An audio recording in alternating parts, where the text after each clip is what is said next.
buka lubang kebahayaan di dalam diri kita. Atiuni ma ata'atullah.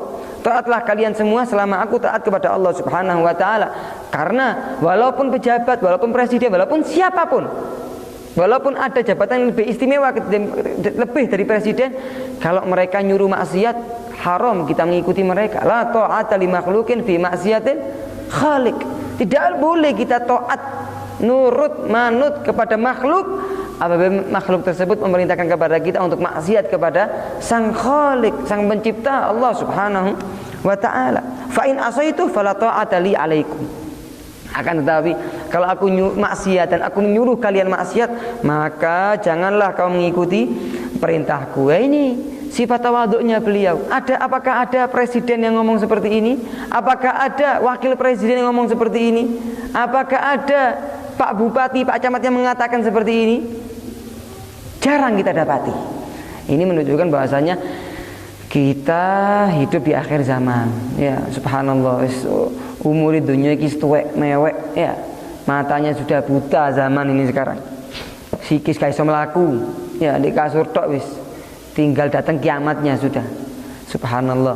Rasulullah SAW ketika Isra Mi'raj dipanggil oleh perempuan, "Ya Muhammad, ya Muhammad." Ya, dipanggil-panggil. Rasulullah SAW enggak noleh, mboten noleh.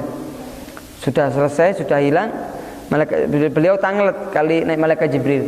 Ya man tilkal imra'ah tilkal ajuzah. Siapa orang tua renta itu tadi wahai Jibril? Naam, itu adalah dunia wahai Muhammad. Itu adalah umurnya 2, sudah tua. Zamannya siapa? Nabi antum, Nabi kalian, Nabi kita Muhammad SAW. Li zamani Gus Alauddin bagaimana umurnya? Wis kira aduh. Habis gini keluar Imam Mahdi, Dajjal, nggak ada orang muslim di bumi, baru kiamat.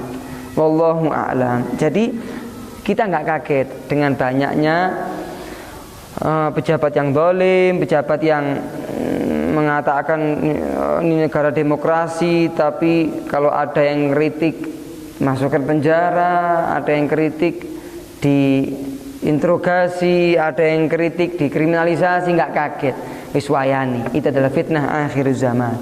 Subhanallah. Kemudian beliau dibeberkan apa namanya karpet merah kepada Sayyidina Umar bin Abdul Aziz. Apa ini kata beliau? Apa ini? Apa yang kalian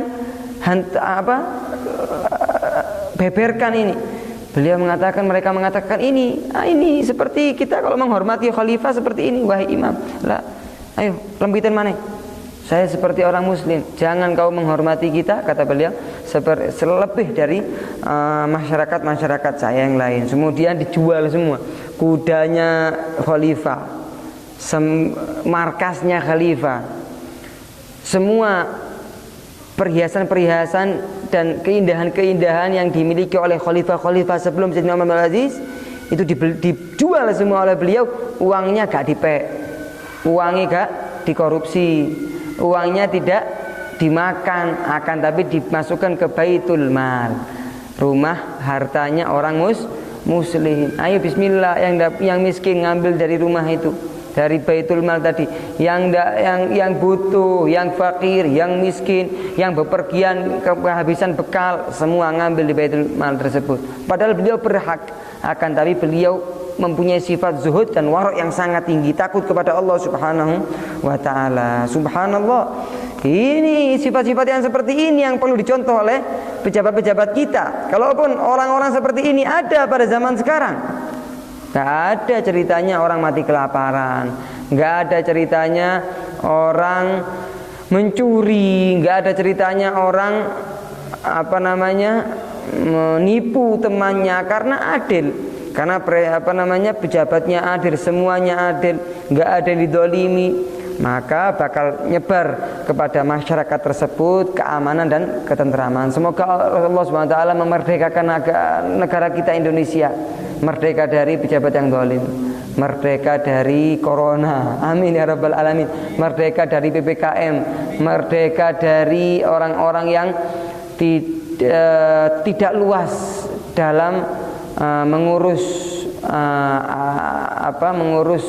urusan-urusan agama, ataupun mempersempit sesuatu yang sangat luas Semoga Allah Subhanahu wa taala memerdekakan Singosari lebih khususnya, Kota Malang, Jawa Timur, Indonesia, amin ya rabbal alamin, dan semua negara-negara muslim, amin ya rabbal alamin. Dan semoga Allah Subhanahu wa taala menghilangkan pejabat-pejabat yang zalim ataupun memberi kepada mereka hidayat, amin ya rabbal alamin.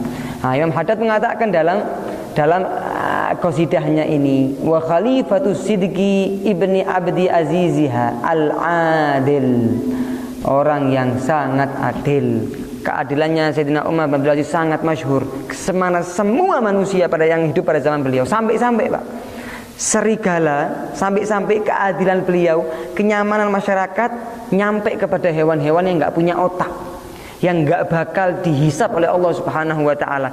Pada zamannya Sayyidina Umar bin Abdul Aziz, serigala sama kambing diternak bareng, kandangnya bareng. Sampai hewan yang buas sama hewan yang jinak yang tidak buas itu akor. Apalagi manusianya lebih akor. Kenapa kok akor? Karena imamnya kena, imamnya adil. Sampai adilnya itu ngefek kepada dengan efek yang positif, dampak positifnya sampai kepada hewan yang nggak mempunyai akal. Masya Allah, Masya Allah, Subhanallah. Nah, Imam Syafi'i di sini mengatakan, siapa orang yang mengatakan khulafaur rasyidin itu cuma 4, maka dia kurang lengkap, maka dia salah. Khulafaur rasyidin yang dikatakan oleh Rasulullah SAW itu ada 5. Ya, alaikum bisunnati, kata Rasulullah SAW, hendaknya kau melaksanakan sunnah-sunnahku, wa sunnatul khulafair rasyidin al-mahdiyyin min ba'di, dan kau mengikuti sunnah-sunnah ajarannya min ba'di, ajarannya khalifah-khalifahku yang pintar dan bagus, yang diberi hidayah oleh Allah Subhanahu wa taala setelah aku. Nah, yang masyhur di orang-orang itu, di kalangan muslim itu ada 4. Sayyidina Abu Bakar yang pertama, Sayyidina Umar bin Khattab, dihafal ini, Sayyidina Utsman bin Affan, mertua Rasulullah SAW. Yang keempat adalah Sayyidina Ali bin Abi Thalib. Imam Syafi'i mengatakan tambahan siji, sinten? Sayyidina Umar bin Abdul Aziz. Sebagian ulama lagi mengatakan tambah satu lagi, siapa? Sayyidina Hasan bin Ali bin Abi Thalib. Sayyidina Husain adiknya Sayyidina Hasan. Kalau Sayyidina Hasan yang barep itu yang pertama ya, yang barep ya, kakaknya. Jadi Sayyidina Abu Bakar menjadi khalifah 2,5 tahun kira-kira.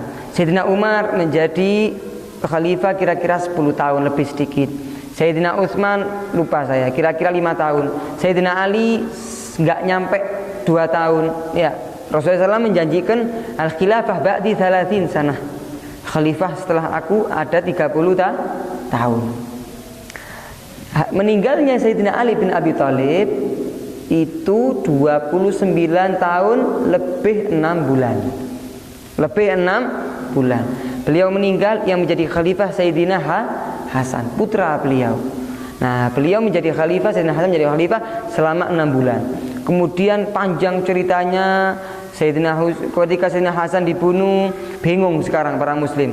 Ada yang ingin Sayyidina Husain, adiknya beliau, yang menjadi khalifah. Juga ada kubu yang menginginkan Sayyidina Muawiyah menjadi khalifah. Panjang ceritanya, singkat cerita, wis jangkep 30 tahun khilafah, kemudian Sayyidina Muawiyah menjadi khalifah. Setelah Sayyidina Muawiyah, Sayyidina fulan, itu banyak yang zalim dari kalangan Bani Umayyah.